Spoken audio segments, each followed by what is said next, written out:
Hola, muy buenas tardes, bienvenidos, bienvenidas a este nuevo webinar organizado por Logify, un webinar en el que hablaremos de un tema tan interesante como la normativa y la fiscalidad para alquileres vacacionales. Un tema que sin duda ha levantado mucha expectativa porque tenemos casi 450 personas registradas, que me parece que debe ser un récord en webinars quizá de esta temática. Y para ello contamos con dos ponentes excelentes, dos ponentes de lujo que sin duda van a compartir todos sus conocimientos para resolver cualquier tema que podáis tener en materia de normativa y fiscalidad. Así que voy a pasar primero a presentarlos. Juanjo, anfitrión, arquitecto, youtuber, un poco de todo. Juanjo, muy buenas tardes y gracias por Hola. el webinar. Muy gracias. Muchas gracias por invitarnos, Alberto. Encantado de estar aquí. Y Álvaro Graciani, abogado, economista, experto también en materias fiscales por alojamientos turísticos. Álvaro, muy buenas tardes, gracias por acompañarnos. Buenas tardes, gracias a vosotros por la invitación. Pues dicho esto, voy a compartir mi pantalla para que podáis hacer un poco de seguimiento de la presentación que vamos a hacer. Entonces, dadme solo un segundito que comparto la pantalla. Y si podéis ver mi pantalla, espero que funcione bien. Pues allá vamos. Antes de nada, me gustaría hacer un pequeño recordatorio antes de empezar y es que, por favor, aseguraos de aceptar los permisos de audio, el altavoz, para que podáis escucharnos. Nosotros no podemos ni veros ni escucharos, pero lo que sí podemos hacer es leeros. Así que también por ello os vamos a animar a que durante toda la sesión nos vayáis dejando vuestras preguntas. Hay una sección habilitada en la parte inferior de la pantalla que dice Ask a Question. Ahí podéis dejar una pregunta. También podéis hacer uso del chat, que veo que ya hay muchísima gente dejando incluso preguntas en los comentarios. Os recomendamos que uséis la sección de preguntas porque de esta manera nos quedan guardadas y son más fáciles de acceder, porque en el chat, con todo lo que estéis escribiendo, seguramente se nos quede perdido por arriba, así que de esta manera intentaremos organizarlo mejor. ¿Por qué os recomendamos esto? Porque al acabar las presentaciones tendremos una sección en la que intentaremos responder el máximo de preguntas posibles. Entonces, también he visto que hay gente que lo ha ido comentando. Efectivamente, grabaremos este webinar y después os lo enviaremos por correo electrónico al mismo email con el que os habéis registrado. Así que si os parece, un poco también para empezar a romper el hielo y conocernos un poco más a la gente, sobre todo que no nos conozcamos, podéis ir dejando en los comentarios desde dónde nos estáis escuchando, desde dónde estáis ahora mismo ubicados. Entonces, dicho esto, como he comentado, la estructura del webinar será la siguiente. Empezaremos con una breve introducción a mi cargo, que por cierto, error de novato, no me he presentado. Mi nombre es Alberto. Es posible que me conozcáis en otros webinars, pero para aquellos que todavía no me conozcan, trabajo en el equipo de marketing de Logify, soy responsable de SEO y de contenidos y pues ser un poco, digamos, el organizador de este webinar. No es mi área de experiencia lo que es todo el tema de fiscalidad, pero para ello contamos con estos excelentes ponentes, así que me limitaré un poco también a pasarle las preguntas a ellos. Entonces haré esta primera pequeña introducción donde hablaré de esta estructura, un poco sobre qué es Logify y a continuación será la ponencia de Juanjo, que hablará un poco de la normativa sectorial y urbanística para viviendas turísticas, los diferentes tipos de alquileres vacacionales y sus respectivas consideraciones legales, entre otros temas. Y en segundo lugar tendremos la ponencia de Álvaro, que se centrará más en todo el tema de fiscalidad, tributación, gastos deducibles, etcétera. Y como hemos comentado, al final tendremos esta sección de preguntas y respuestas, donde queremos que sea más una charla, donde vosotros nos hagáis saber vuestras dudas y nosotros intentaremos responder el máximo que podamos. Entonces, si estáis aquí es muy posible que conozcáis ya qué es Logify, pero para aquella gente que no lo conoce, simplemente una pequeña introducción sobre Logify. Nosotros somos un software de alquiler vacacional que tiene todas las herramientas, todas las funcionalidades necesarias para gestionar vuestras propiedades turísticas. Estas herramientas van desde un creador de páginas web con el que podéis recibir reservas directas y gestionar todas vuestras reservas en una plataforma centralizada, un channel manager con el que podéis además sincronizar todas estas reservas, calendarios externos, etcétera, no solo los que recibáis en vuestra web, sino también en canales externos como puede ser Airbnb, Booking, Vrbo, HomeAway, Expedia, etcétera, y pues una plataforma de pagos desde la que podéis contactar a vuestros clientes, enviar facturas, etcétera. Entonces, como he comentado, las tres funcionalidades estrella, podríamos decir, de Logify serían este creador de páginas web especialmente dedicado para alojamientos turísticos, el Channel Manager con el que sincronizar todas vuestras reservas y calendarios y este sistema de gestión de reservas. Además, también contamos en los planes más avanzados con unas herramientas, digamos, de gestión de propiedades, como pueden ser gestión de tareas y equipos, gestión de huéspedes, automatizaciones, contabilidad y informes y análisis de datos. Dicho esto, creo que es momento ya de darle la palabra a Juanjo para que, bueno, voy a dejar de compartir pantalla en este caso y voy a hacer el estrado, Juanjo, Así que cuando quieras... Muchas gracias. Y espera, que ahora me hace falta a mí compartir pantalla. Efectivamente. Me deja aquí compartir pantalla ya. Y voy a compartir esta ventana donde tengo preparada la presentación. Y ahí estamos. Ahí está. Muy bien. Bueno, pues como os decía, como decía Alberto antes, muchas gracias a todos por estar hoy aquí. Muchas gracias a Logify y Alberto por invitarme hoy a este día a estar aquí charlando con todos vosotros. Y como muy bien decía Alberto, yo soy anfitrión de Airbnb de hace unos cuantos años y además soy arquitecto. Y esa es la razón por la que enfoco todo esto desde la perspectiva del urbanismo y por la que estoy aquí para hablaros un poco del encaje en las normativas urbanísticas y sectoriales desde esta perspectiva. Y Álvaro después nos contará un poco más de temas fiscales. Normalmente me podréis ver en youtube.com/JuanjoBande, ahí es mi canal, y ahí podréis estar en contacto conmigo y seguir los contenidos que publico casi siempre. Casi todas las semanas tenemos 1 o 2 vídeos nuevos. Muy bien, vamos a empezar, vamos a meternos en harina, vamos a hacernos con la pregunta del millón. Voy a utilizar las palabras alquiler, tipo hotelero y tipo vacacional. Ya os digo, abajo pongo ahí en cursiva que son términos coloquiales, ¿no? Es decir, con esto de los términos técnicos, administrativos, incluso de derecho, que me corrija Álvaro si me equivoco, por favor, pero hay que a veces utilizar términos coloquiales porque si nos metemos al fondo de la cuestión, nos ponemos a matizar tanto que al final acabamos, yo siempre hago la referencia de que hay un libro que se llama El Memento Urbanístico, que tiene la referencia de todo lo que se puede decir de urbanismo, pero es así de gordo. Entonces, no vamos a matizar al detalle tan absoluto, vamos a mantener los términos coloquiales para poder entendernos. Entonces, en ese sentido de términos coloquiales, utilizo la palabra hotelero y vacacional. Hotelero versus vacacional. Si yo voy a un hotel, lo que estoy pagando es por un servicio, por un servicio de alojamiento. Y si voy a una vivienda turística, una vivienda de uso turístico, a una vivienda de uso turístico, pago por un alquiler. Esas son las ideas que yo creo que nos tenemos que quedar un poco en la cabeza, lo que es un servicio y lo que es un alquiler. Y un alquiler no puede contener más cosas, no puede contener servicios. El alquiler contiene lo que es el alquiler, la casa, los muebles, pues los servicios de energía, que ya se me mezclan las palabras, la energía, el agua, todos los suministros, pero no te va a incluir, por ejemplo, unas entradas para el teatro. Es el alquiler. Un servicio puede incluir más cosas, ¿no? Y de hecho, a veces puede haber confusiones porque nosotros podemos alquilar una vivienda dentro de un paquete con más cosas, ¿no? Yo puedo ir a lo mejor a un portal y comprar un billete de avión, alquilar una vivienda y unas entradas del teatro. Muy bien, pero el alquiler de la vivienda es solo alquiler, independientemente que yo lo haya comprado con más cosas. Quedémonos un poco con esa idea, ¿no? De lo que es un alquiler y un servicio.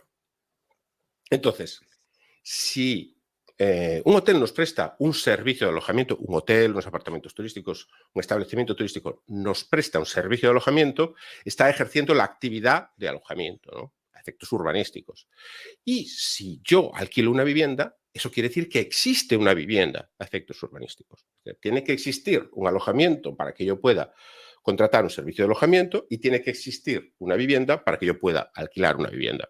Vamos un poco avanzando en la complejidad del tema urbanístico, ¿no? Para entender. Entonces, la actividad de alojamiento está sometida a su normativa sectorial turística, ¿no? Es decir, tendrá que cumplir aquello que la normativa dice para turismo.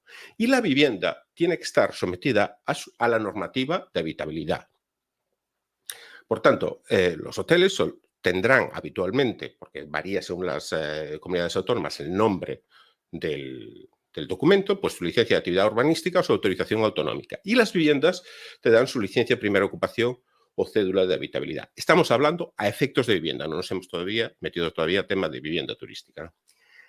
Lo que quiero decir con esto, y lo más importante, efectos urbanísticos, es que cuando una vivienda es vivienda, tiene que cumplir sus características de vivienda, por ejemplo, en cuanto a superficies, ¿no? Y eso no se aplica con los establecimientos hoteleros. Por ejemplo, yo tengo un aparta-hotel, tendrá que cumplir los requisitos de hotel y no los requisitos de vivienda, ¿no? Ser actividad o ser vivienda tiene múltiples consideraciones, tanto a todos los tipos de efectos, ¿no? Los fiscales, que ya se meterá después más a fondo Álvaro, incluso a efectos hipotecarias. No es lo mismo poner como garantía hipotecaria una vivienda que un local, que un que un establecimiento, efectos catastrales, puede tener consecuencias, efectos de IBI, evidentemente tiene consecuencias urbanísticas y tiene también consecuencias con la normativa turística. Y lo que creo que tenemos que intentar entender todos es que no existe una coordinación perfecta entre legislaciones y administraciones. Ocurre muchas veces que las personas que llegan a este sector llegan a través de plataformas que ponen muy fácil todo, ¿no? Pues en Airbnb parece que con 2 clics ya te has convertido en anfitrión y ya estás haciendo alquiler. Y está muy bien, pero a partir de ahí pues hay que dar unos ciertos pasos de formarse, profesionalizarse, enterarse del marco jurídico y normativo en el que nos movemos, y espero que esta sesión de hoy sirva para ayudar a eso. Y uno de los pasos que tenemos que entender es que no existe una coordinación perfecta entre todas las legislaciones y administraciones. Eso Álvaro y yo lo hemos comentado muchísimas veces, ¿no? A lo mejor incluso hace poco en otro evento comentábamos la diferencia de criterio entre 2 salas del Tribunal Supremo, ¿no? La del contencioso y efectos urbanísticos, efectos de IVA. Es decir, no existe una coordinación plena entre las normas. Eso tendremos que asumirlo, ¿no? Tenemos que entenderlo y asumirlo. Y en línea con esto, me gustaba traer aquí 2 artículos, uno de la Constitución española y otro de la Carta Europea de la Autonomía Local. Son 2 artículos importantes para ponernos en el marco mental de que las autoridades municipales tienen, por la Constitución y por la Carta Europea de la Autonomía Local y muchas otras normativas, tienen autonomía política y normativa. Entonces, donde hay autonomía, hay diversidad. Aquellas personas que desean o esperan que exista un criterio municipal unificado para los miles de ayuntamientos que pueden existir en España, yo creo que deberían ajustar sus expectativas, porque aunque esto es un tema que está evolucionando y poco a poco se van estableciendo criterios y se van estableciendo, pues digamos, conceptos jurídicos que se van asentando en la sociedad, eso no quiere decir que vayamos a alcanzar una uniformidad normativa. Veo muchas veces que personas que están en ayuntamientos donde la cuestión está más adelantada, o empezó antes el fenómeno de la vivienda turística, como puede ser Madrid o Barcelona, dicen, no, es que en este ayuntamiento ha pasado esto, lógicamente en el de al lado va a pasar lo mismo. No tiene por qué. Las autoridades políticas y técnicas tienen derecho a la autonomía y pueden tomar decisiones en el sentido que quieran. Y muchos ayuntamientos están tomando decisiones sobre el futuro de su planeamiento urbanístico, que son decisiones políticas totalmente legítimas y hay que respetarlas y hay que entender que es así. Y creo que debemos ajustar nuestras expectativas cuando lo que aspiramos es que no, es que la normativa de Valencia dice no sé qué y entonces la de Castilla debería decir lo mismo. Pues sí o no, de lo que decidan quienes democráticamente tienen esa responsabilidad. Y en cuanto a las distribuciones de competencias, también mantengo esta idea así en el tono de ideas no generales, ¿no? Es decir, que hay que entender que las competencias de turismo normalmente le corresponden a las autonomías y las competencias de urbanismo le corresponden normalmente a los ayuntamientos. Y a veces se producen procedimientos diferenciados que no están coordinados, ¿no?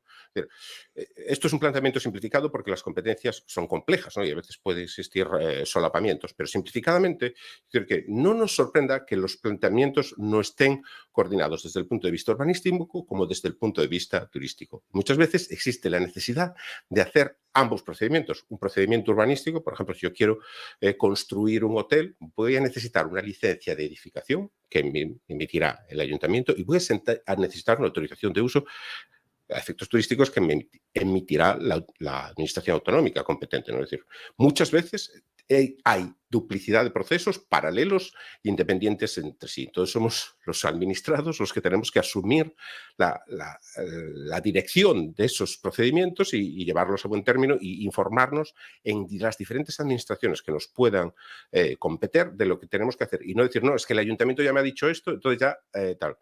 Mucho cuidado con esto, ¿no? Con las dobles competencias. Perdón. Entonces, vamos a intentar afianzar la idea de lo que es la actividad no residencial, ¿no? Es decir, habrá muchas personas que a lo mejor ya están familiarizadas con esto, pero era una cosa que me gustaba repasar. Una actividad no residencial, por ejemplo, es una cafetería, un supermercado, un hotel. Entiendo que estos son ejemplos muy obvios, pero quiero ponerlos para que anclemos ese concepto de la actividad no residencial. Una actividad residencial no es una vivienda, no es apta para establecer el domicilio, ha de cumplir su normativa sectorial y no ha de cumplir la normativa de vivienda en materia de habitabilidad, requisitos técnicos y código técnico de la edificación. y se le aplican las limitaciones de uso de la normativa urbanística. Esto es importante quedarnos con este marco mental en la cabeza, porque luego tendremos realidades físicas que tienen una configuración que nos hace dudar. Pues yo qué sé, si tengo un aparta-hotel, pues si está configurado de determinada manera, a lo mejor no es muy diferente físicamente de un edificio de viviendas y nos puede llevar a confusión. Pero tenemos que tener esa idea de la actividad no residencial, que no se ha sometido a los procedimientos y a las normas de vivienda. El residencial, pues como por ejemplo un chalet, un bloque de pisos, un adosado, es una vivienda, es apta para establecer el domicilio permanente, ha de cumplir la normativa específica de vivienda en materia de habitabilidad, requisitos técnicos, código técnico, superficies, ¿no? Y tiene las limitaciones de uso específicas de normativa para residencial. Y ahora vamos a llegar a un campo interesante del que me gustaría hablar, que es la picaresca tradicional y la reacción normativa. En España, el urbanismo tiene tradición de conflictividad y de picaresca, pues cuando no se puede hacer X cosa en X sitios y las personas buscan los subterfugios para hacerlo. Incluso a veces las administraciones inventan cosas extrañas, ¿no? Y hemos conocido casos, yo conozco personalmente algunos y sé que han producido más por las noticias, en el pasado de a lo mejor edificios que se legalizaban como apartahoteles y después se vendían como viviendas. Y hoy en día son viviendas que la gente está viviendo allí, vas a mirar los papeles y resulta que es un apartahotel, que lo que tiene es un usufructo con asignación de uso o cualquier figura legal que haya cubierto esa venta, ¿no? Es decir, ha ocurrido eso en el pasado. Y ahora mismo y ha habido reacciones normativas por parte incluso de los ayuntamientos que han intentado limitar eso, ¿no? Por parte de los registros, de los registradores. Y por otra parte, ahora estamos en el momento contrario, ¿no? Donde estamos teniendo problemas para hacer usos, por ejemplo, de vivienda turística en zonas donde algunos ayuntamientos no la quieren tener, ¿no? Es decir, tenemos aquí como dos realidades paralelas, el mundo de la no vivienda y de la vivienda, que hay conflictividad y hay una evolución muy compleja, ¿no? Entonces, vamos a repasar un poco lo que es la idea del alquiler vacacional de tipo hotelero, lo que coloquialmente se conoce como los apartamentos turísticos. Y tenemos que entender que esta clasificación que estoy haciendo se realiza desde el punto de vista normativo, porque nos podemos encontrar con que en la realidad dos cosas sean muy similares o prácticamente indistinguibles, pero que una de ellas esté clasificada como apartamento turístico y otra esté clasificada como vivienda. Porque, como comentaba, las normativas de vivienda establecen unos mínimos, pero nadie implica que las cosas pueden tener mayor superficie que los mínimos. Entonces puede haber físicamente muy poca diferencia entre unas cosas y otras. Pues como decía, el alquiler vacacional de tipo hotelero, conocido a veces como apartamentos turísticos, se realiza en un establecimiento que cuenta con licencia de apertura. No es una vivienda, no tiene licencia de primera ocupación. Suele estar sujeto a IVA. La calificación urbanística ha de permitir este uso. Si no está en suelo terciario o de ese tipo, tiene que ser un uso compatible. Y suele habitualmente incluir servicios complementarios turísticos, ¿no? Pues es normal, pues si uno va a un hotel, pues coger pensión completa o servicios complementarios, una excursión, lo que sea, es un paquete, puede ser, ¿no? Y los establecimientos de este tipo suelen tener, y es urbanísticamente una cuestión muy importante, servicios comunes, como una recepción, un restaurante, etc. Entendamos que urbanísticamente, por ejemplo, una habitación de hotel no es una unidad de uso, la unidad, porque no cuenta con los elementos comunes en esa habitación que la mantienen. Los elementos comunes forman la unidad que es el hotel, a diferencia de una vivienda, que la vivienda en sí es autónoma, lo consideramos una unidad autónoma para cumplir su función. Y luego vamos a hablar del alquiler vacacional tipo residencial.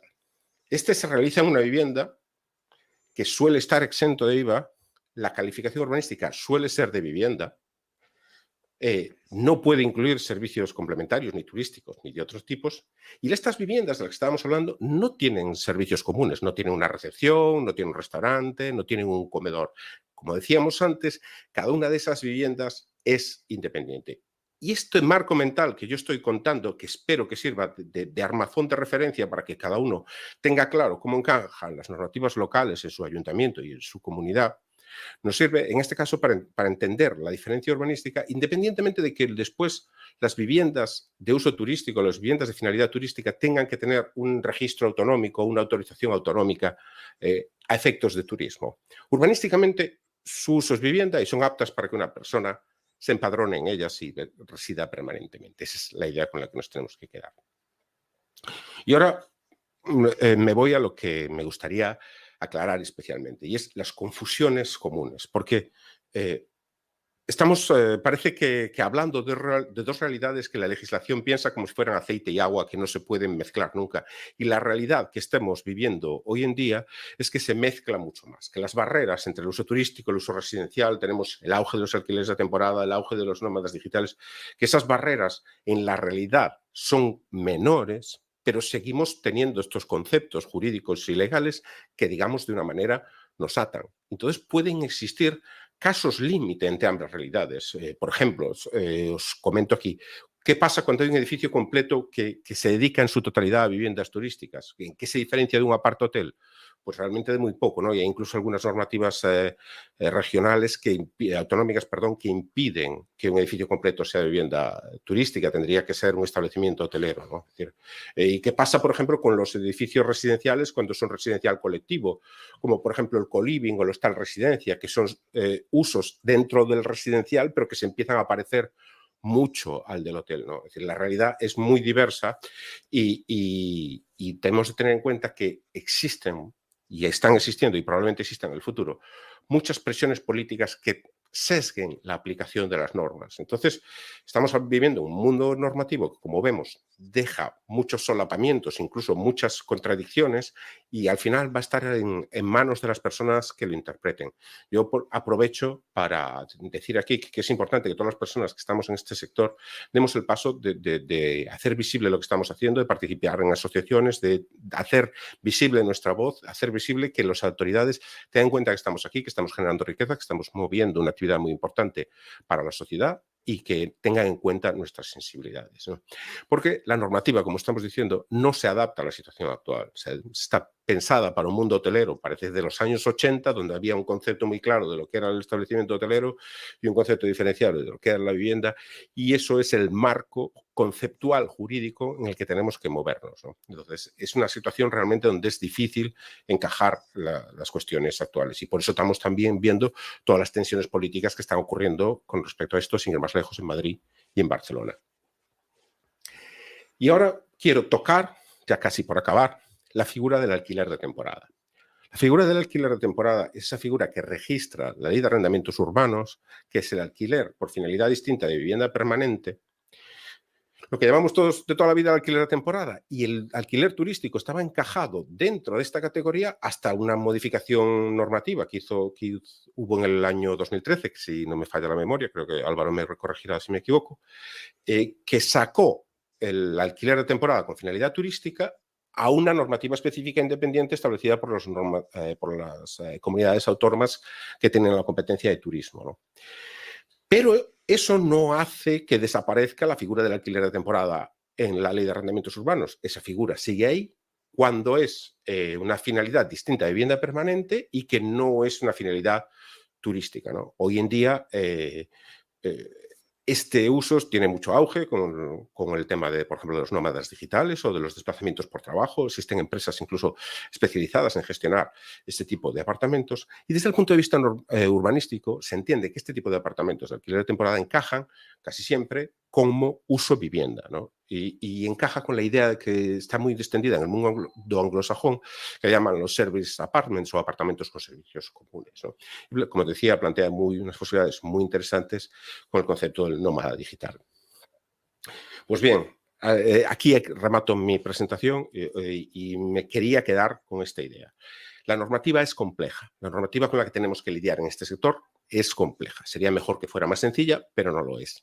Entonces, yo quisiera recomendar a todo el mundo que intente tener sus planteamientos propios muy claros en la fase inicial, que aunque luego esto puede evolucionar, oye, pues yo a lo mejor empiezo alquilando una casa que tengo yo, que es de mi propiedad, y luego con el tiempo evoluciono y soy un gestor.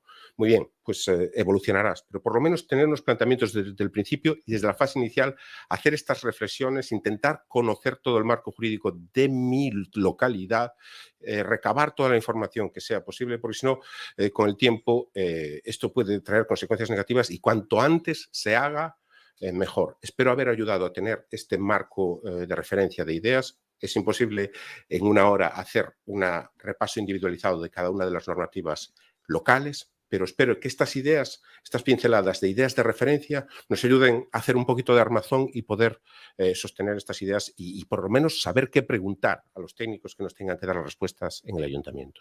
Espero haberlo conseguido. Muchas gracias a todos.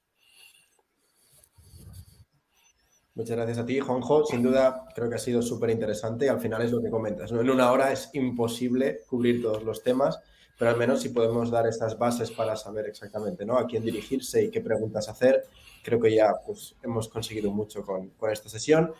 Entonces ahora quedaría la segunda ponencia, que es la parte de Álvaro. En este caso, como sabéis, vamos a centrarnos un poco en hablar del tema de fiscalidad y tributación. Hemos preparado una serie de preguntas que vamos a responder. De todas formas, Álvaro, si quieres, puedes empezar haciendo una pequeña presentación sobre ti y yo, por mi parte, voy a compartir pantalla con esas preguntas que teníamos preparadas. Fantástico. En primer lugar, darle la enhorabuena a Juanjo porque ha hecho algo que es muy difícil, es hablar de toda la normativa nacional urbanística y turística. Imaginaros, urbanística por cada municipio, turística por cada comunidad y decirlo de manera sencilla y con términos coloquiales. Es muy importante lo que ha hecho Juanjo, porque cuando utilizamos un concepto, una definición, a lo mejor esa palabra en Madrid significa una cosa, en Santiago otra y en Málaga otra. Entonces, por eso es importante que nos vayamos como a una base común, que técnicamente no va a ser correcta, pero nos hace entendernos, porque si no somos capaces de hacernos entender, no estamos diciendo nada. O sea que, enhorabuena, Juanjo. Y luego, de Alberto, me ha encantado su presentación. Me ha encantado su presentación porque yo soy muy fan de Los Simpsons y se ha presentado como Troy McClure. Hola, soy Alberto, puede que me recuerde de otros webinars. Entonces se lo voy a copiar. Yo lo siento, me gusta mucho. Bueno, mi nombre es Álvaro, soy economista y abogado y puede que me recordéis de otros webinars como Short Rental Café de Juanjo Bande o cómo hacer la declaración de la renta de Asociación de Viviendas Turísticas de Andalucía. Si con esta presentación copiada de Alberto, pues si os parece, empiezo con la presentación que teníamos preparada, ¿vale? Sé que van a surgir muchas dudas. Voy a hacer una presentación bastante corta porque en tributación, si me extendiese mucho, podría estar en un webinar de 5 o 6 horas. Voy a dar unas pinceladas de cada cosita porque yo entiendo que de tributación muchos los conoceréis para que luego podáis hacer preguntas que probablemente sea más interesante. Entonces, la primera pregunta. ¿Qué obligaciones formales tienen los propietarios de viviendas turísticas? La pregunta es muy sencilla. Obligaciones formales, ¿vale? Pues obligación formal, un propietario de una vivienda turística. La primera, pues hacer la declaración de la renta. Pues de abril a final de junio, si tú eres el propietario y eres el que explota la vivienda turística, tienes que hacer la declaración de la renta. Y si trabajas a través de una empresa gestora, pues también tendrás que hacer tu declaración de la renta. Con casi toda seguridad vas a tributar en rendimientos de capital inmobiliario y poca obligación más vas a tener, excepto, y estas son, voy a citar dos que igual no son tan conocidas, pero que son muy controvertidas. Si, por ejemplo, vamos a suponer que tú como propietario eres propietario de una vivienda turística y la gestionas tú todo. Obligación formal, tu declaración de la renta, pues de abril a junio. Ahora vamos a suponer que trabajas con una plataforma que te emite facturas y en las facturas pone debajo, con inversión del sujeto pasivo. Todos sabéis de qué plataforma estoy hablando. De hecho, te cobra el 16,1%, ¿vale? ¿Qué es lo que ocurre? Ese IVA que no os cobran en esa factura, vosotros estáis obligados a pagarlo. Ya sé que van a surgir 200.000 preguntas a raíz de esto, pero bueno, luego las respondo. Estáis obligados a pagar ese IVA que no os han cobrado. Porque ¿qué significa inversión del sujeto pasivo? Que los obligados a pagar ese IVA sois vosotros. Por lo tanto, tenéis que presentar un modelo que es el 309 trimestralmente y pagar el IVA de esa factura. Por lo tanto, principal obligación, declaración de la renta. Si trabajáis con esta plataforma, presentar el modelo 309 y pagar esa factura. Y luego la tercera obligación. Y aquí es donde regularmente aparezcan después 15 preguntas. Hay un artículo que se modificó en el reglamento de inspección y recaudación, que es el 54 ter, que establece la obligación de todos los que ceden vivienda turística, y aquí va la bomba, de conservar copia del documento de identidad de los huéspedes durante 4 años. Acabo de decirlo, copia del documento de identidad. Consulta vinculante hecha a la Dirección General de Tributos. ¿Y esto de copia qué es? Pues lo que estáis pensando, la copia del DNI, la copia del pasaporte. Entonces, lo voy a volver a repetir porque esto va a salir en las preguntas. La normativa tributaria os obliga a tener copia del documento de identidad durante 4 años. Seguramente en las preguntas todos me vais a preguntar, ¿y qué pasa con la protección de datos? Yo no la tengo de antes. Muy bien, la responderemos, pero la norma tributaria os obliga, y esto ha sido aclarado por la Dirección General de Tributos. Por lo tanto, obligación principal, vuestra declaración de la renta, que la haréis en vuestra gestoría, vosotros, o la hará un abogado, un economista, quien sea. Si alquiláis a través de esta plataforma que emite facturas con inversión del sujeto pasivo, que lo pone, pagar ese IVA trimestralmente, modelo 309, y luego la norma os obliga a tener copia del documento de identidad. Y ahora ya pues, preguntaré. Si queréis, pasamos muy cortito. Pasamos a la siguiente pregunta para que podáis preguntar. Venga. Esta pregunta es fantástica y aparte a Juanjo le encanta porque la vimos en un vídeo suyo y él, aparte, hasta el trozo este que respondimos a esta pregunta, lo colgó y creo que tiene muchas visitas. Y esta, voy a poner un ejemplo práctico. Yo soy propietario de una vivienda, la anuncio en Airbnb o en cualquier plataforma. Y ahora viene un turista y me dice, mira, yo es que necesito una factura. ¿Por qué os puede definir la factura? Pues muchas veces a lo mejor son personas que se han desplazado por trabajo y su empresa se lo paga. O es un profesional, pues oye, un arquitecto o que ha ido a esa ciudad a hacer un proyecto y se ha alojado en una vivienda turística porque está más cómodo. Entonces quiere esa factura para deducirse el gasto. ¿Estamos obligados a hacerle la factura? Voy a ser muy claro. Sí. Lo voy a repetir. ¿Estamos obligados? Sí. Ahora bien, ¿cómo es esa factura? Aquí está la clave. La mayoría de vosotros estaréis realizando una actividad exenta de IVA porque no prestaréis servicios complementarios de la industria hotelera. Pues emitís una factura donde ponéis exenta de IVA, pero emitís una factura con una numeración. Importante, estoy hablando de emitir factura. Por esto no estáis obligados a realizar una actividad económica ni a daros de alta de autónomos. Es una factura por el arrendamiento de vuestra vivienda. Si alguno de los que nos está viendo es propietario de locales comerciales, seguramente que a sus inquilinos les emitirá factura. En el caso de local comercial llevará IVA retención, pero emiten factura y no están dados de alta de autónomos. Por lo tanto, vivienda turística, si nos la solicitan, sí estamos obligados. Pasamos a la siguiente, Alberto. Esta pregunta, bueno, esta es para, sobre todo, voy a responderla desde el punto de vista de la declaración de la renta. Es decir, cuando voy a mi gestoría o me pongo a hacer la declaración de la renta, ¿cuáles son los gastos que puedan deducirse?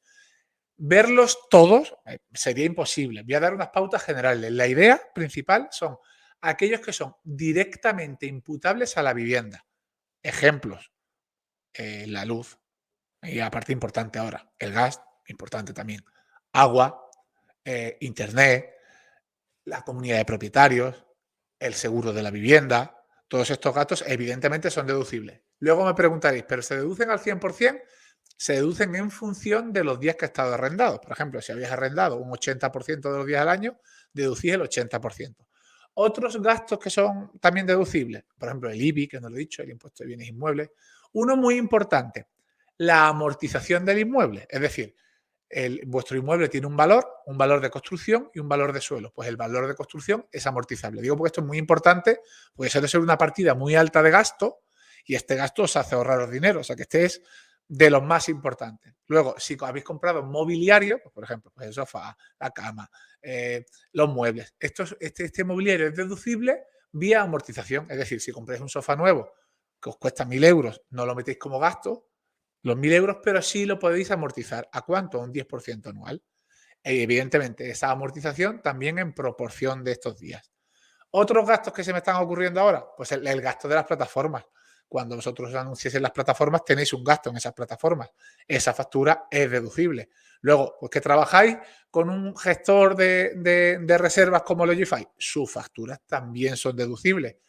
Que habéis comprado productos de limpieza para limpiar la casa, esas facturas son deducibles. Que compráis sábanas, esas facturas son deducibles.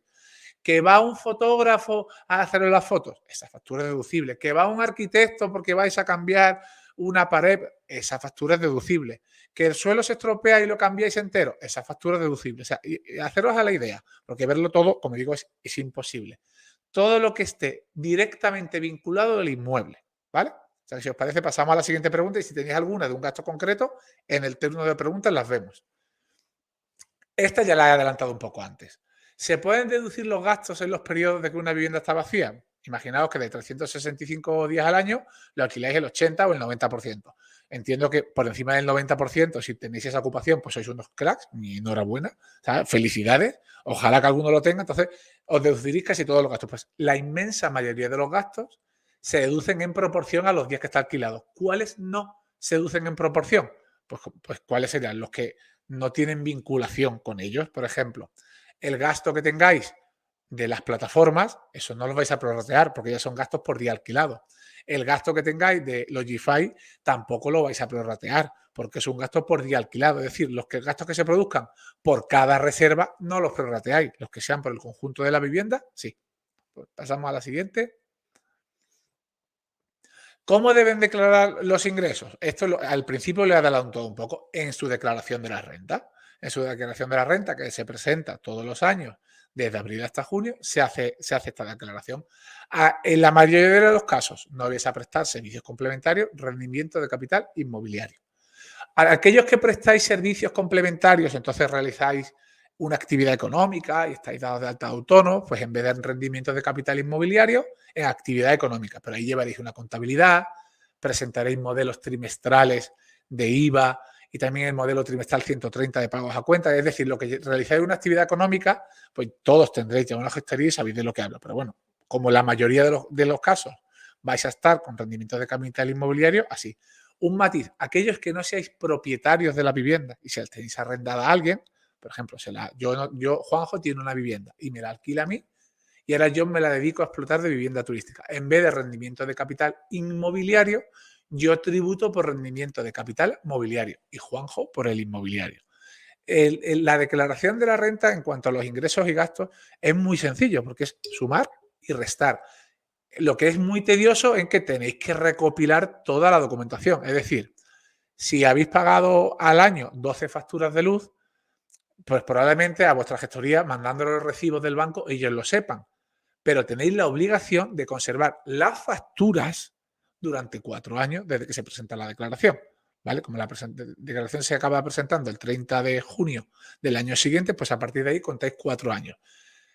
Que con los pagos, esto es muy común, ¿no? Sobre todo a colegas asesores fiscales que hacen la renta y los propietarios pues no encuentran la documentación y le mandan lo que le han cobrado del banco. Con eso es verdad que vuestra asesoría os puede hacer la declaración, pero si os lo requiere la agencia tributaria tenéis que aportar las facturas. Esto es algo muy, muy importante.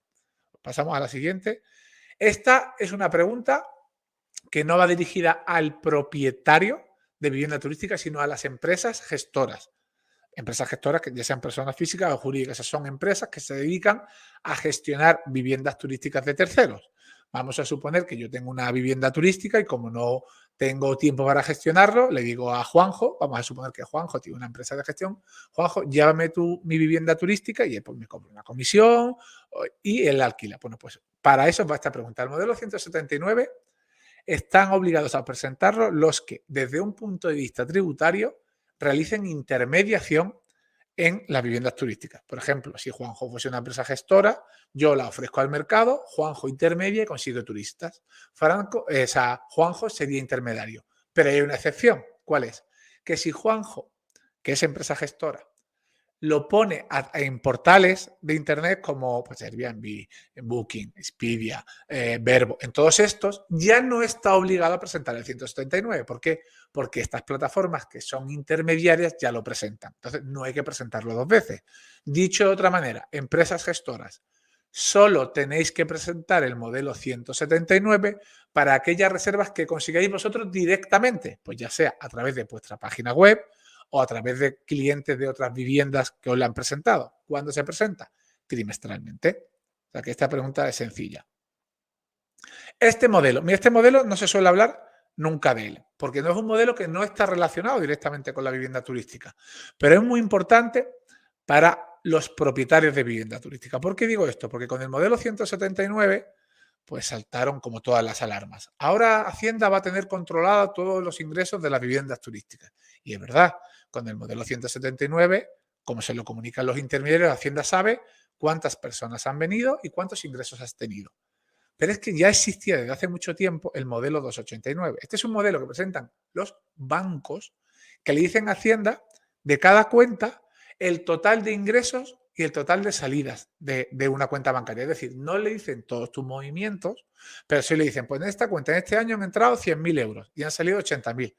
Evidentemente, si uno de vosotros en vuestro trabajo gana 30.000 euros al año y luego tiene una vivienda y ha ganado otros 30.000 y luego en la declaración de la renta pone que solo ha tenido ingreso de trabajo y la vivienda turística vacía, Hacienda sabe que en tu banco han entrado 60.000, por lo que puede ser motivo de que te llamen a la puerta y te digan, esto no me cuadra. Este modelo ha existido siempre, no, desde hace mucho tiempo. Por lo tanto, los ingresos de viviendas turísticas hay que declararlos todos siempre, porque no solo por el 179, bueno, por supuesto porque estamos obligados, eso es lo primero, pero no solo porque exista un control por el 179, sino porque en el momento que descuadre lo que hay en el banco con lo que tú declares, te pueden llamar a la puerta. Entonces, este modelo es verdad que no se suele hablar nunca porque no está relacionado con viviendas turísticas, pero como se creó mucho alarmismo con el 179, a mí no me supuso tampoco ninguna novedad porque todos los que estáis aquí cobráis por banco y no sería muy inteligente no declararlo cuando estáis cogidos. Alberto, si hay alguna más. Perfecto. Esta es la última que la he adelantado un poquito antes. Es qué diferencia hay en una vivienda turística o alquiler vacacional. Aquí estamos utilizando, como ha dicho Juanjo antes, términos coloquiales. Cuando ofrece servicios de hospedaje o sin ellos. Y aquí ya Juanjo lo ha adelantado, que es que lo ha hecho muy bien. Vamos a suponer, yo tengo una vivienda turística y simplemente cuando llegan los turistas, ahí tienen las llaves, la vivienda está lista, salen y me voy. Pues ahí, como he hablado antes, actividad exenta de IVA, tributo en la renta por rendimiento de capital inmobiliario y las obligaciones, declaración de la renta, 309, si estáis con esta plataforma, y copia de los documentos de identidad. Ahora vamos a suponer que yo quiero dar un servicio premium y ahora a los turistas les digo, bueno, pues aquellos que vengan a mi casa les voy a incluir el desayuno. El desayuno, cuidado, no voy a entrar en normativa alimentaria, pero vamos a suponer que eres una persona que hace las cosas muy bien y que el desayuno no lo prestas tú para no tener que cumplir toda la normativa alimentaria y les das un bono que tú has pagado para que vayan al bar de abajo a tomarse un café y un pitufo. Un pitufo, a los que no lo sabéis, en Andalucía es un bocadillo muy pequeñito. Un bocadillo pequeño, un sándwich, ¿vale? Y tú pues se lo incluyes como un servicio, como el que va a un hotel y tiene ese desayuno incluido, pero tiene que desayunar en la cafetería del hotel. Pues aquí, como no tenéis cafetería, pues en la cafetería de abajo de vuestra casa. O otros que digáis, no, yo cuando los que vengan a mi vivienda, cada 2 días, es decir, durante la estancia, va a ir una persona, les va a limpiar la casa y les va a cambiar las sábanas. Esos son servicios de hospedaje, entonces ahí cambia. Ya estáis realizando una actividad económica. Eso en renta, ¿qué implica? Que dais servicios de hospedaje y tenéis que realizar, o sea, al realizar una actividad económica tenéis obligaciones trimestrales, además de la renta. Tendréis que presentar el IVA, porque ya estaréis sujetos a IVA, repercutiréis un IVA del 10%, tendréis la obligación de hacer pagos a cuenta con el modelo 130 y aquí lo bueno que tiene es que el modelo 309 del que hablé ya no estáis obligados a hacerlo. ¿Por qué? Porque el IVA es deducible, todo el que recibís, y entonces este modelo 309 no lo tenéis que hacer. La diferencia principal es, pensadlo, solo pongo la vivienda en alquiler, que esto lo ha explicado Juanjo muy bien, o doy más servicios. Los más comunes, aunque hay muchos, pues el desayuno, limpieza durante la estancia, o vamos a suponer que yo pues tengo 5 o 6 viviendas y ahora cojo un local y lo alquilo para poner una recepción para los que vengan a mi vivienda, para que dejen las llaves y cogerles ahí la documentación. Pues ahí eso también sería un servicio de hospedaje. Para hablarlo coloquialmente, porque de aquí me quiero copiar de Juanjo, pensar un poco en que vayáis a una vivienda turística que sea como un hotel. Pues eso, pues que tiene el desayuno, que os limpia la vivienda, que os guardan las maletas, que hay una recepción, o si es un alquiler como los que se han hecho toda la vida, pero de cortito tiempo, pues esa es la diferencia principal. Y eso es todo. Y ahora, si os parece bien, vamos... Sí, Alberto, no sé si nos vas leyendo tú las preguntas para que sea más cómodo y las vamos respondiendo Juanjo y yo. Sí. Bueno, perfecto. Muchísimas gracias, Álvaro. Creo que tanto la de Juanjo como la tuya creo que han sido magníficas presentaciones. Y bueno, muchas gracias por compartir todos vuestros conocimientos. Sobre el tema preguntas, pues entre las que tenemos en la sección de preguntas y los comentarios tenemos como unas 40 o más, he ido contando, así que me parece que no nos va a dar tiempo a todas, creo que no nos va a dar tiempo, pero intentaremos responder el máximo que podamos y si no, obviamente, pues como ya sabéis, cuando enviemos el vídeo dejaremos también los contactos de Juanjo y Álvaro, que también viven de esto, así que también podéis contactarles para cualquier pregunta que tengáis en este sentido. Entonces voy a empezar con las que hay en la sección de Ask a Question. La gente que ha dejado preguntas en los comentarios, como vuelvo a decir, os recomiendo por favor que lo dejéis en la sección de preguntas, porque de esta manera para nosotros es mucho más fácil a nivel de verlas. Entonces, la primera pregunta nos la hace José Galarza dice, hola, tengo varios apartamentos en gestión en Canarias. A la hora de las OTAs enviarnos las facturas, nos las hacen con IVA en vez de con IGIC. ¿Cómo arreglo este tema? Gracias. Claro, es que yo ahí entiendo que la manera más sencilla es que se diese de alta como operador intracomunitario y exigiese las facturas con inversión del sujeto pasivo. Entonces ya se encarga él de hacer el IGIC. Ok. Mi vivienda es de VPO y ahora hará 10 años. Me planteo el alquiler turístico. ¿Podría? Pregunta Rocío. Esa es de Juanjo. Te la cojo por mi parte. Se me oye, ¿verdad? No Sí. estoy silenciando. Sí. Desde el punto de vista urbanístico, a efectos de la calificación de protección oficial no es estrictamente urbanística, sino que tiene connotaciones de subvenciones y tiene connotaciones tributarias. Entonces, desde el punto de vista urbanístico, no cambia nada que sea de VPO. Una vivienda de protección oficial, como vivienda, urbanísticamente, es una vivienda, independientemente de que sea de VPO o no de VPO y tal. Es decir, ¿qué queremos decir con esto? El ayuntamiento no tiene nada que decir en eso. Ahora bien, quien te ha, digamos, vendido la vivienda, el organismo público que te hace esa protección oficial, es el que puede tener alguna limitación sobre ese uso de la vivienda. Habrá que ver la letra pequeña de esa vivienda de protección oficial. Y luego están los temas tributarios que tienen que ver con esa protección oficial. Es decir, no es que no puedas hacer alquiler turístico, y ahora me voy a meter un poquito en el tema de Álvaro, corrígeme si me equivoco, sino que puedes perder las deducciones fiscales que tú puedas tener por esa vivienda. Y son dos temas completamente diferentes, ¿no? Es decir, una cosa es que no esté prohibido el tema de, o sea, que esté permitido o no la vivienda de utilizar la vivienda como turística, y otra cosa es que te pueda tener consecuencias fiscales. No sé si he metido la pata, Álvaro. No, bueno, ahí lo que ocurre es que la normativa sobre vivienda es autonómica y va a depender de cada comunidad autónoma. Como dice Juanjo, urbanísticamente es una cosa. Ahora bien, una vivienda de protección oficial, si está bajo el régimen de protección oficial, y aquí quiero que se use el sentido común, no tiene mucha lógica que si yo tengo una vivienda por encima de otras personas porque estoy en una situación desfavorecida, ahora yo hago un negocio ahí. Por ejemplo, en Andalucía en la norma no lo dice estrictamente, pero en las instrucciones que hay sí. La pregunta de los 10 años yo creo que era por si la puedo descalificar, pero claro, eso es entrar en un jardín que cada comunidad autónoma por un lado. Entonces, si se puede descalificar, oye, pues mira a ver cuánto te cuesta descalificarla. Y si puedes, porque por ejemplo, pasan todas las comunidades, normativa de vivienda no hay una. Hay una del año no sé qué, otra del año no sé cuánto. Tienes que mirar la tuya, qué normativa le cae y qué posibilidad hay de descalificarla o no y qué plazo de descalificación tiene. Porque sí, todos conocemos los 10 años. Los 10 años depende de qué comunidad y en qué norma. Muy bien. Pues pasamos a la siguiente pregunta. Preguntan tanto Santiago como Adrián.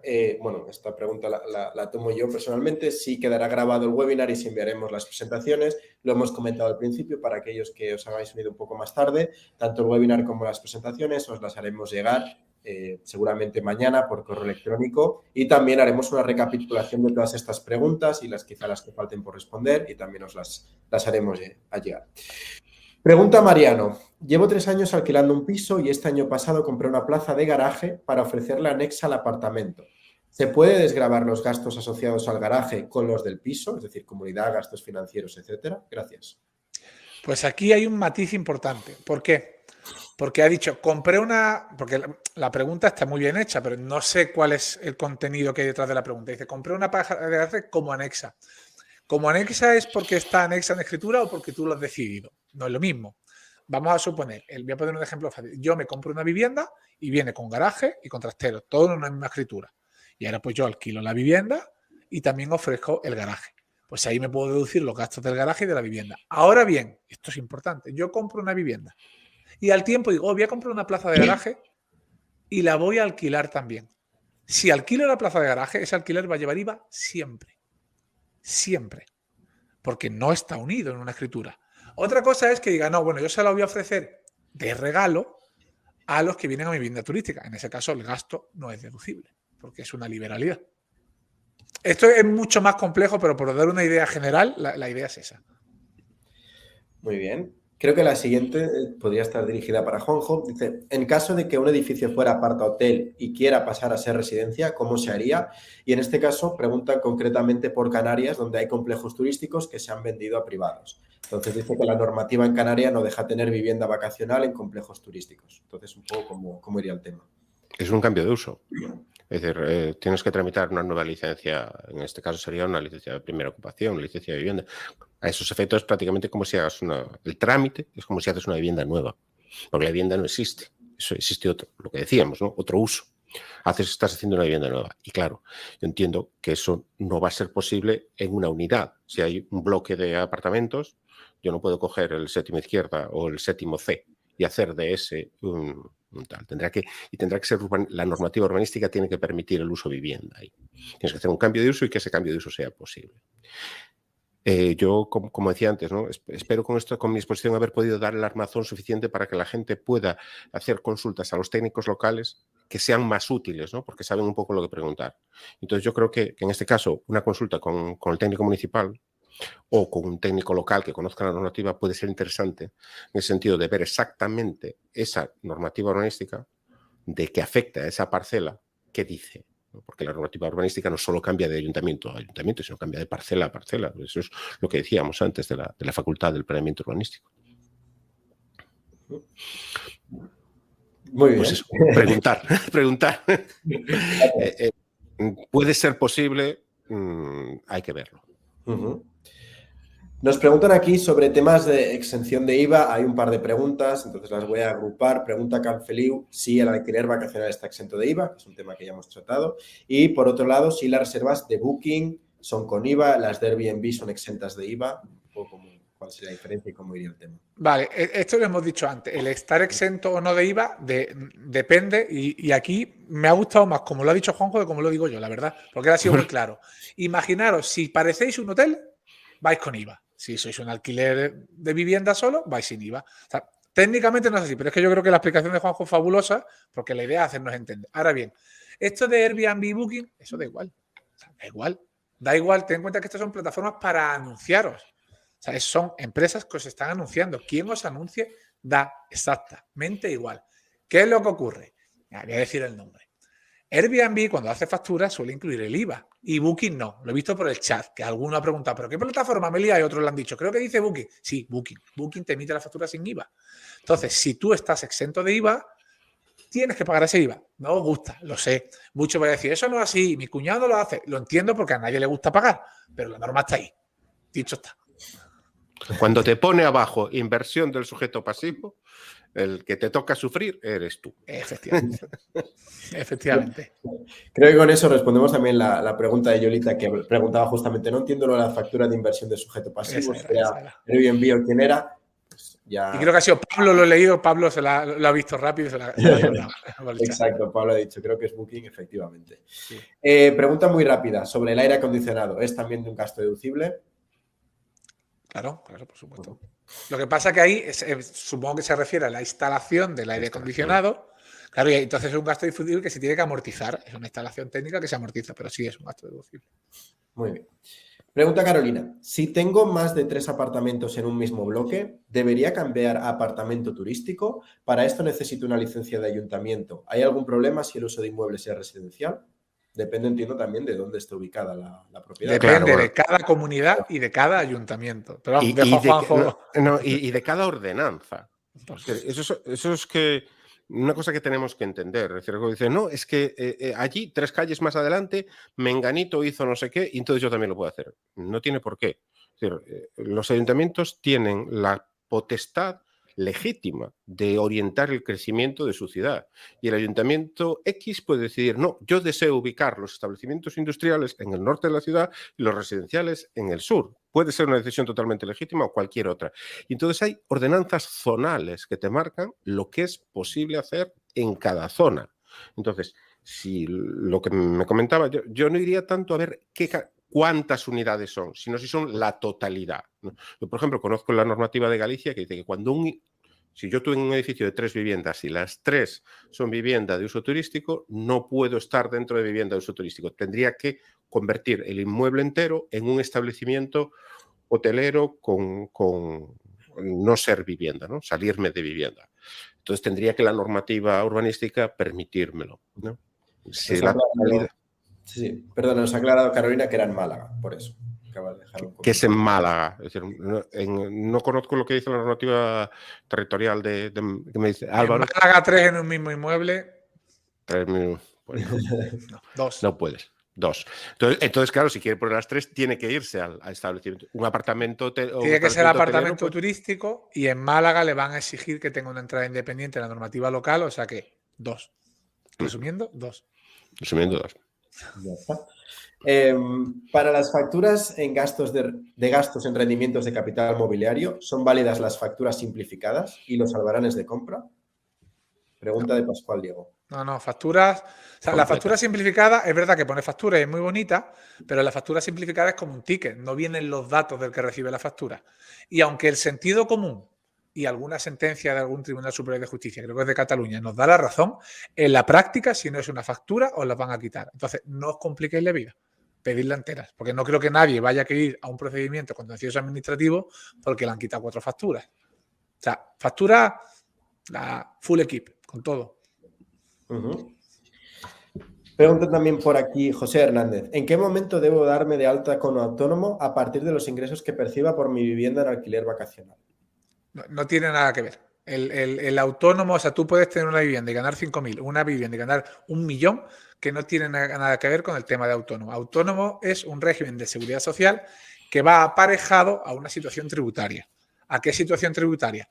Realizar una actividad económica. Esto no es 100% así, pero más o menos. Entonces, cuando realizo una actividad económica, entonces me daré de alta autónomo. Si no la realizo, no. ¿Cuándo realizo una actividad económica? Cuando presto servicios complementarios de la industria hotelera. O podría darse el caso de que tengo una persona contratada a jornada completa. Pero bueno, como eso no suele ser el caso, lo he obviado. Si no prestáis servicios de la industria hotelera, es decir, que no sois como un hotel, como ha dicho Juanjo muy bien, no hay actividad económica y por ende no hay autónomo. Pues estamos ya llegando al final. Vamos a ver si podemos responder alguna preguntita más, que sé que Juanjo se tiene que ir súper puntual. Hay 10, tengo que estar fuera. Vale. Aprovecho que hay también un par de preguntitas sobre Logify, por si de paso las respondo. Nos preguntan si el software de Logify, una vez que las fotos, los vídeos y los datos de las propiedades se envían desde Logify a plataformas de reserva o hay que crearlas en cada sitio. El tema es que con la sincronización API que hay entre Logify, por ejemplo, Airbnb, Verbo, etcétera, una vez estén conectados, puedes crear esas imágenes, fotos y datos en Logify y automáticamente se conecta y se envía ese contenido al resto de plataformas. Es decir, que no tienes que crear doblemente el contenido en las 2, 3, 4 plataformas donde tengas tu contenido. Y por otro lado, también preguntan, mis propiedades están en copropiedad con mi esposa al 50%, tengo que hacer 2 cuentas de Logify o solo una cuenta. Simplemente para aclarar, la mejor opción sería crear una sola cuenta con un único usuario como administrador, pero desde ese usuario se puede invitar a un segundo usuario seleccionando los permisos que se quiera. Entonces, se puede utilizar un administrador y dar permisos de invitado a otros usuarios. Ahora hemos hecho este pequeño inciso de temas menos fiscales y normativos. Continuamos con las preguntas. Veamos, porque tenemos muchas preguntas. A ver. Vale. ¿Solo se hacen declaraciones trimestrales las que van con facturas de portales turísticos? Gracias. No entiendo bien la pregunta. Entiendo que se refiere al modelo 309, que es este de las facturas de los portales turísticos. Sí, son trimestrales. Presentan pues la del primer trimestre del 1 al 20 de abril, siempre es del 1 al 20 del mes siguiente. O sea que si la pregunta era esa, sí, trimestrales.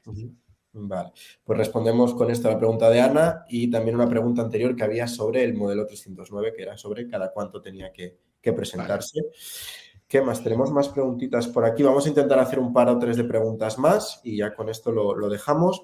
Pregunta Gwen. Soy autónoma y gestiono propiedades de alquiler turístico. Las reservas que entran a través de los portales emiten su factura de comisión a mi nombre, sin IVA. Deduzco a estas comisiones de las liquidaciones que hago a los propietarios. Tengo que añadir el IVA. Entonces, si es que sí, acabo poniendo dinero de mi bolsillo. Esa pregunta es muy compleja porque no conocemos, y eso no lo podemos ver aquí, qué tipo de relación contractual existe entre el gestor y el propietario. Y esto da no para un webinar, esto da para un máster de 1 año, porque contratos de gestión, está el contrato de gestión puro, el contrato de arrendamiento de bien inmueble, el contrato de arrendamiento de negocio, hay muchos.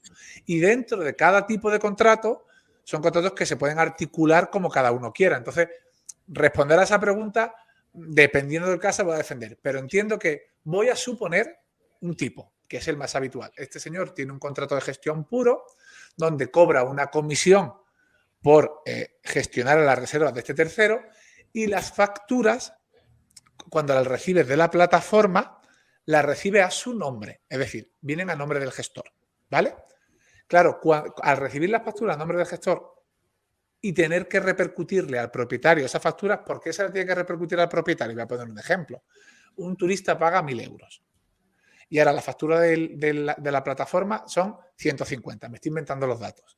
Y ahora dice, no, yo le cobro un 20% sobre los otros 850.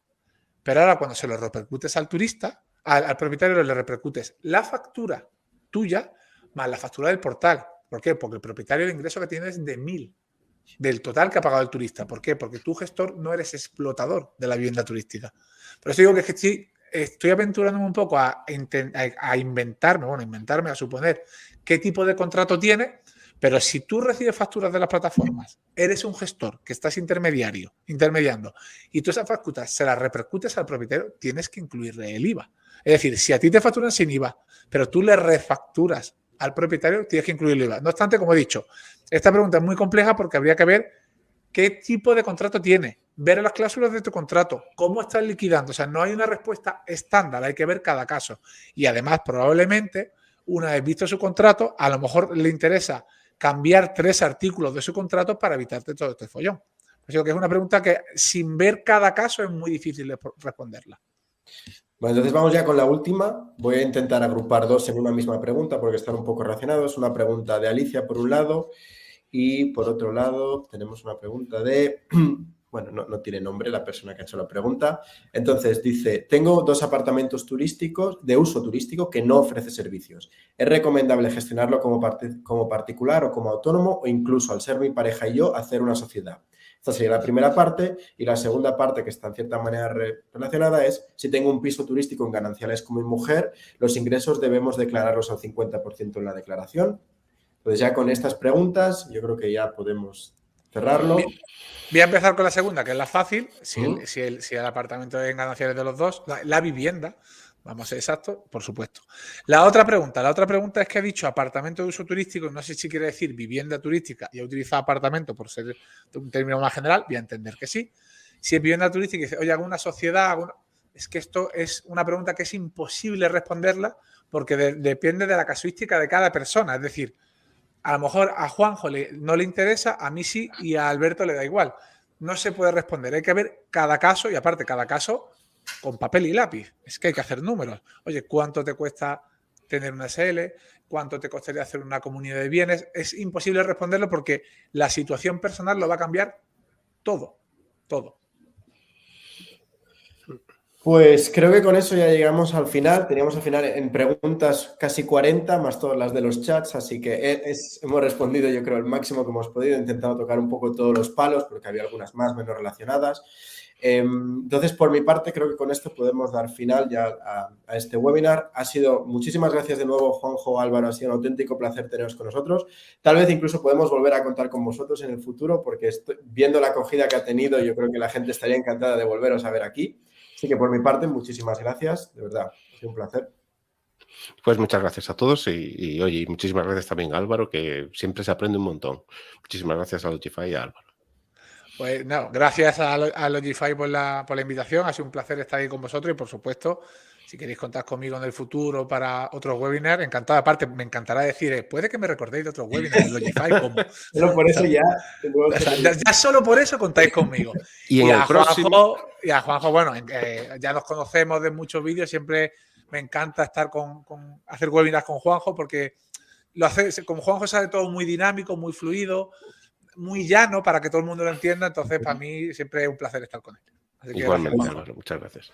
Veo que hay gente en los comentarios pidiendo más webinars, así que habrá que tenerlo en cuenta de cara al futuro. Está claro, está claro. Entonces, eso, Perfecto. recuerda que os lo enviaremos, tanto el vídeo como un resumen en los próximos 2 días. De nuevo, muchas gracias a todos, tanto a los ponentes como a los participantes. Ha sido un gusto teneros y nos vemos en la siguiente. Que tengáis una buena tarde. Gracias. Gracias, hasta luego. Adiós.